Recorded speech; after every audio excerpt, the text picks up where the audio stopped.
Hi, hello, welcome to Man with a Mentor. I am the man, your host, Matthew Barnard, and today we have Josh Omaits. I'm going to introduce you as a very in-demand trombonist, bass trombonist, and tubist, performing and recording all styles of music and equally proficient in all styles on nearly all brass instruments, with a Bachelor of Music in Trombone and Bass Trombone Performance from the prestigious College-Conservatory of Music in Cincinnati. Did I get all that? That sounds about right. Yeah. And So far. Right. And you're going to prove how amazing you are with the trombone right now. Well, we'll give it a shot. All right. Here's Josh.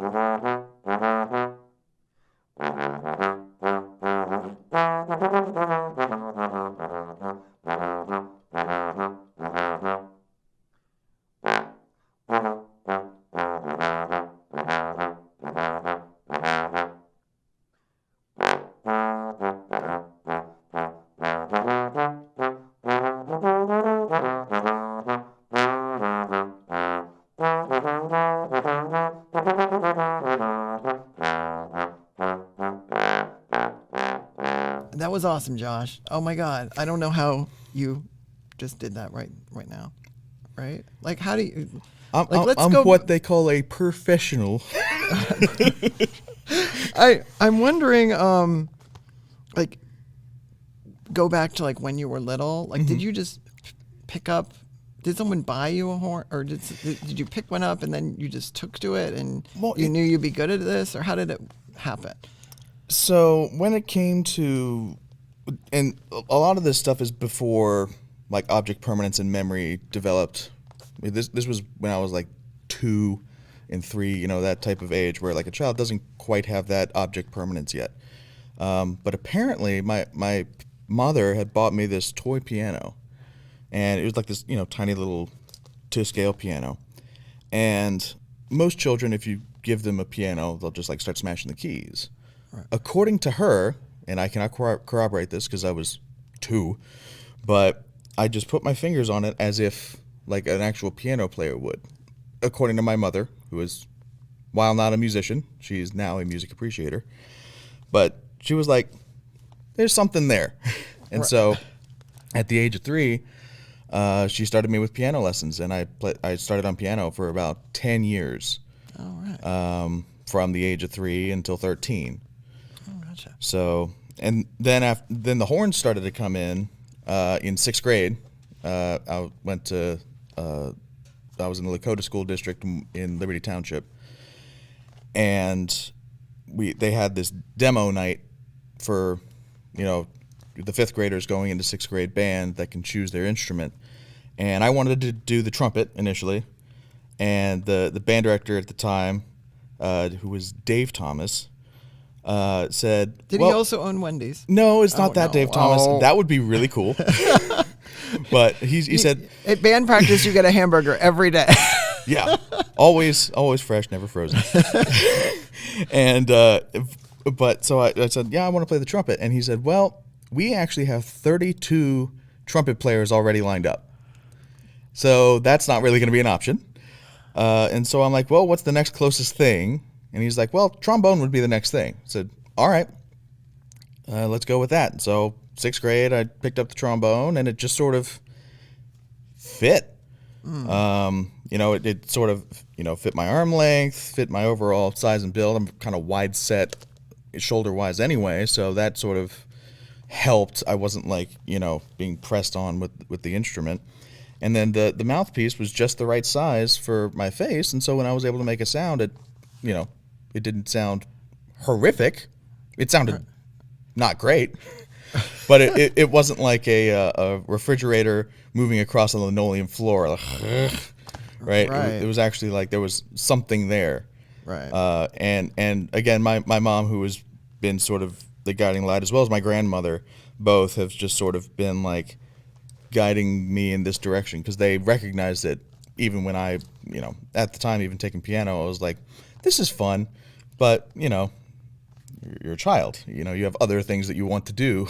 Like, I want to hang out with friends and play video games and all this other stuff. But they recognized something in that, and so they immediately set me up with private lessons from like day one in 6th grade with who's now my good friend Chad Arnow, who is the bass trombonist of the Dayton Philharmonic. Oh, gotcha. I studied with him from 6th grade all the way through high school. Oh, And gotcha. I always say he was one of my biggest playing influences. He was actually part of the reason why I added bass trombone into the arsenal, because normally I'm a tenor trombonist, just a standard trombone that you'll see in jazz band or in the orchestra. But him being a bass trombonist, the low range was discussed. And so in high school, I also picked up the bass trombone to do stuff in jazz band, and it sort of just took off from there. After high school, I started to gig and actually make money in music.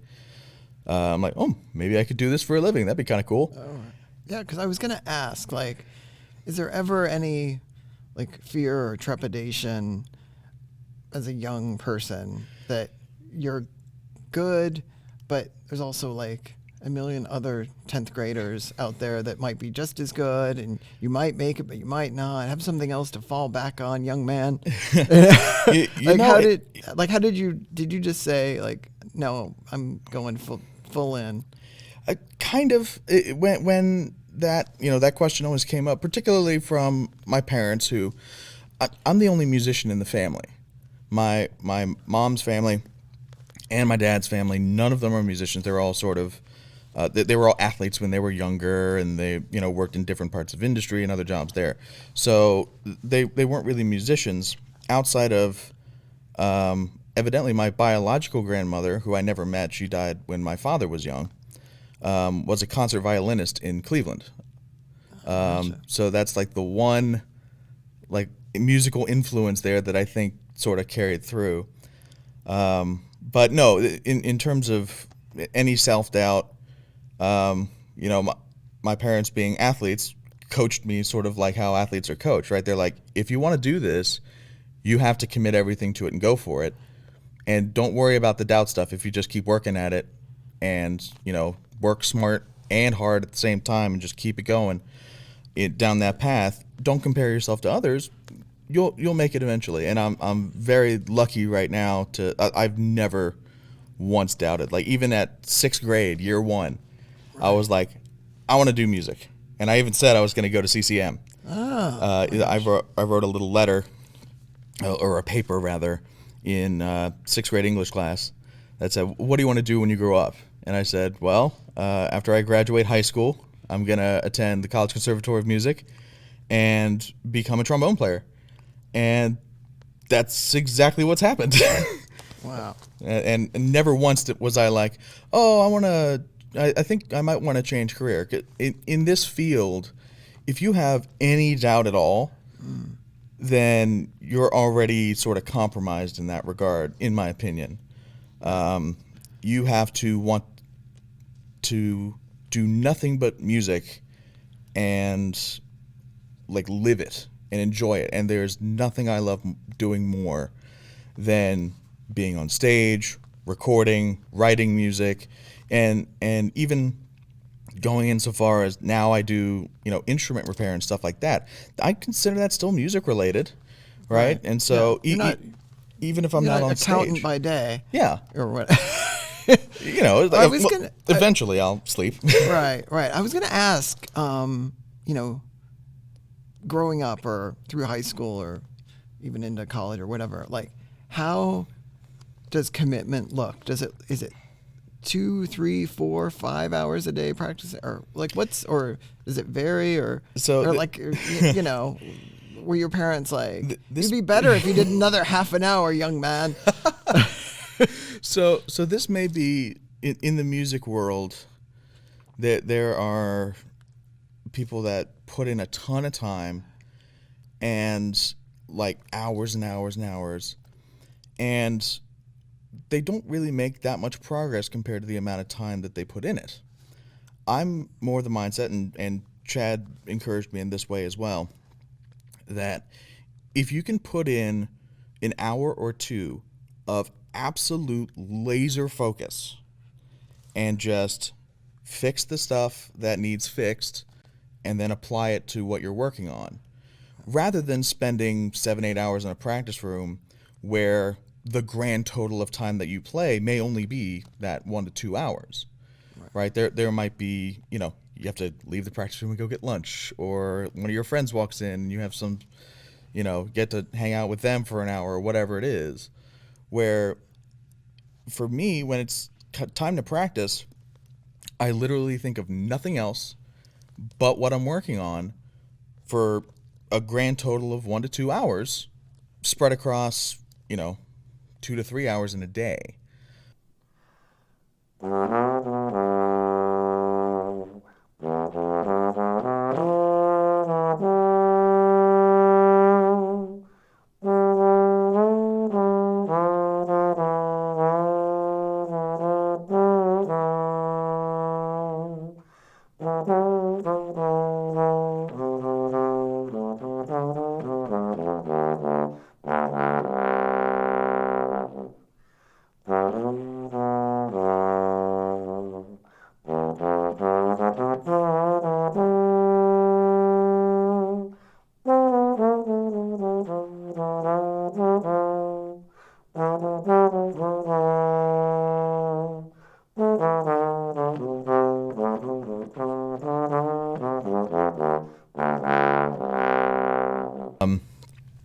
I'm in a group called the Cincy Brass, which is this New Orleans style sort of funk group, and we do a whole bunch of other stuff, right? But every single person in that band is a composer and arranger, as well as a fantastic musician.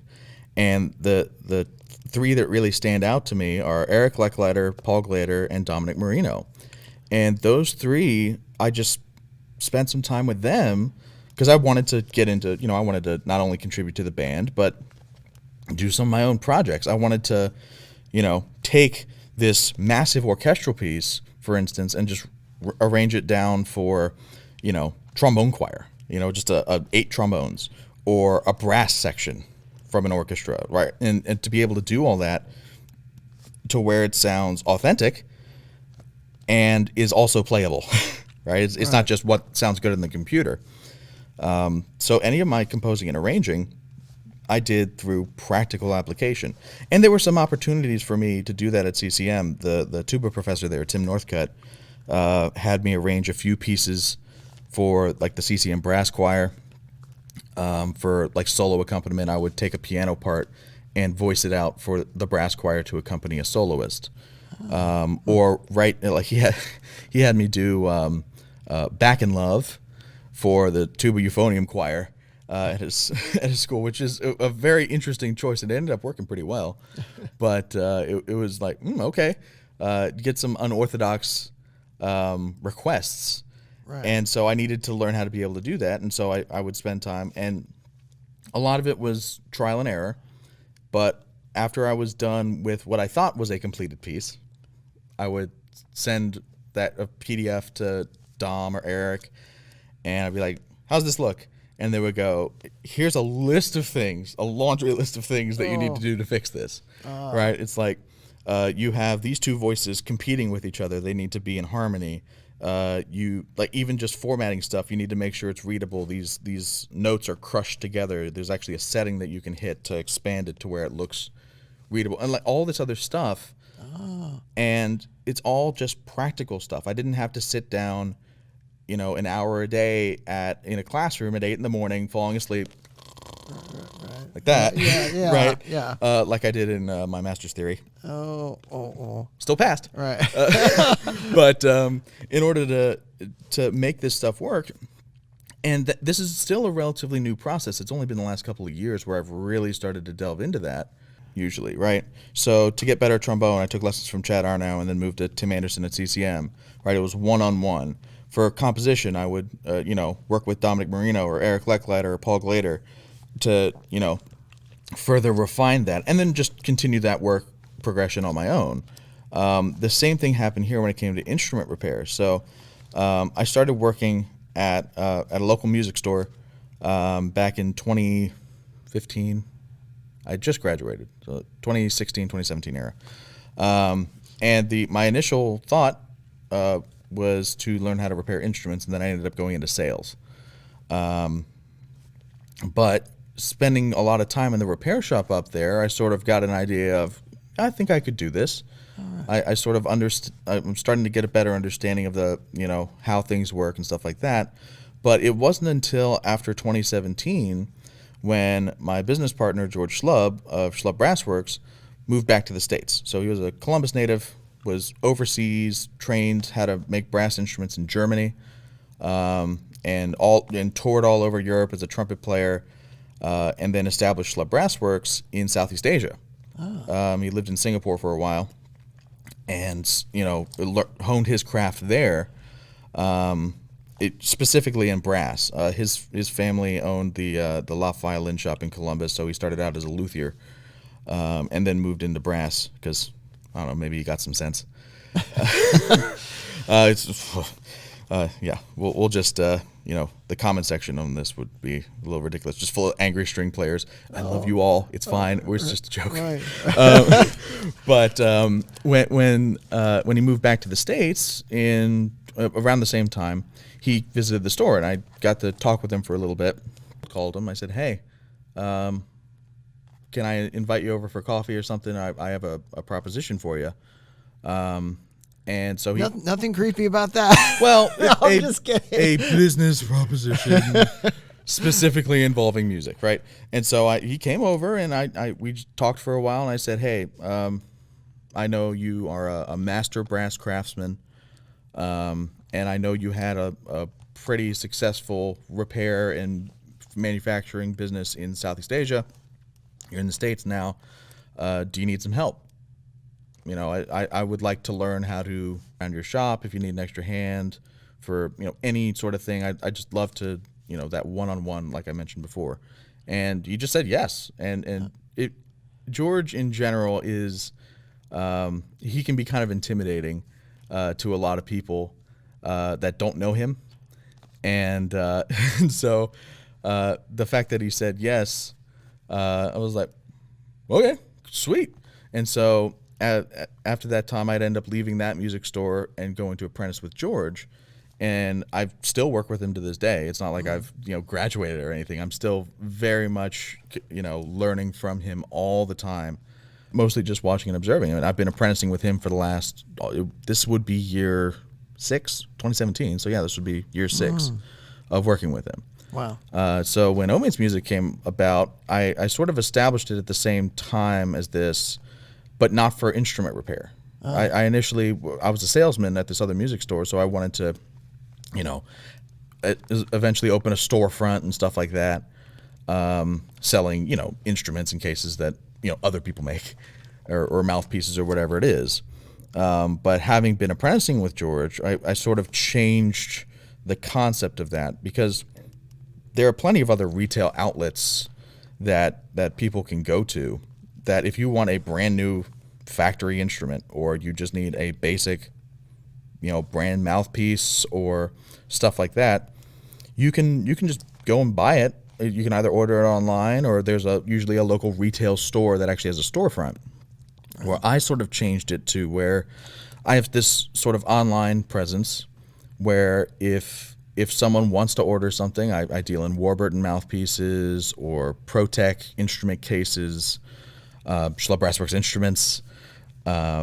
If someone wants that, they can order something like that online, and I can ship that to them, no problem, or they can come pick it up.